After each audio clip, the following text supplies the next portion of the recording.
Friends good morning, সবাই কেমন আছো? আশা করি ভালো আছো। তো আজকে ভিডিওটা আমি বানাচ্ছি যে তাদের জন্য যারা বলো সে বাড়িতে বসে কি করো। চলো ভিডিওটা শুরু করি।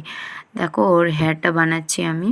তো দীপ্তিকে সকাল থেকে ঘুম থেকে উঠিয়ে ওকে রেডি করা খুব একটা চাপ, মানে ওর ইচ্ছেই থাকে না সকালে উঠে, যেটা মানে ঘুম থেকে জোর জবরদস্তি যদি তোমাকে তোলা হয় তাহলে কেমন লাগবে।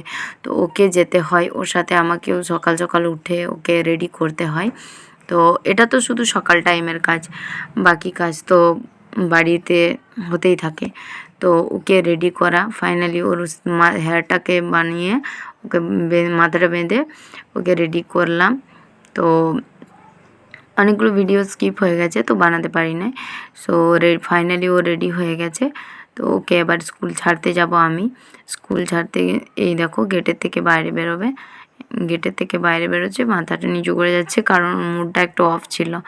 তো ওর যাওয়ার একটু ইচ্ছে ছিল না বললেই চলে। তো ফাইনালি মানে না ইচ্ছা থাকলেও যেতে হবে। কিছুদিন গেলে আবার সেই নর্মাল দিন হয়ে যাবে, চাপ নাই। তো ফাইনালি ওর স্কুল গেটে চলে এসেছি, স্কুল গেটে ঢুকে গেছি। তো দেখো ওদের ফ্রেন্ডসরা আগের থেকে এসে গেছে, তো ওরই লেট হলো। ওই দেখো একদল গুন্ডা, সৈন্য সম্বোধনে হারে না, স্টুডেন্ট বটে ওরা। তো দেখো প্যারেন্টসরা সামনে এমনভাবে বসিয়েছে যেমন ওদেরকে স্যার টিচাররা গুলিয়ে খেয়ে দেবে।